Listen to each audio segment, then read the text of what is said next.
নবদ্বীপে অনুষ্ঠিত হলো সনাতন সম্প্রীতি পদযাত্রা। উপস্থিত বিভিন্ন মঠ, মন্দির ও মিশনের সাধু সন্ত, মহারাজ সহ তাদের ভক্ত ও অনুরাগী। শনিবার বিকেলে নবদ্বীপ শহরের প্রাচীন মায়াপুর রামকৃষ্ণ মিশনের সামনে থেকে সনাতন সন্ত সমাজের সৌজন্যে শুরু হয় সনাতন সম্প্রীতি পদযাত্রা, যা শহরের অন্যতম প্রাণকেন্দ্র রাধাবাজার মোড় এলাকায় শেষ হয় ও সেখানে একটি ছোট পথসভারও আয়োজন করা হয়। সেখানে গৌরাঙ্গ মহাপ্রভুর প্রতিকৃতিতে মাল্যদান সহ প্রদীপ প্রজ্বলন করা হয়। এরপর সেখানেই এদিনের কর্মসূচি সহ তাদের বক্তব্য তুলে ধরেন বিভিন্ন সাধু সন্ত মহারাজেরা।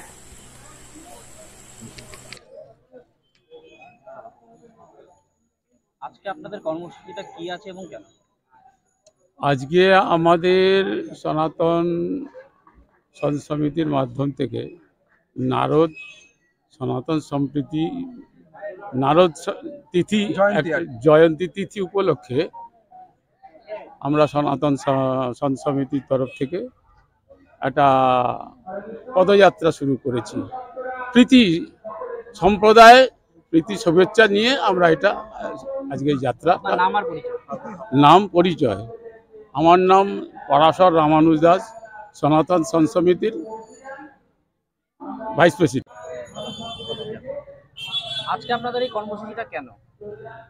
আজকের এই মহতী সভায় আমরা আয়োজন করেছি সাধু সন্তদের নিয়ে একটা নারদের যে আমাদের একটা তিথি আছে ওইটা পালন করার জন্য একটা সম্প্রীতি বার্তা দেওয়ার জন্য আমরা এখানে সমবেত। আপনার নাম আর? স্বামী নিত্যযুক্তানন্দ অবধূত।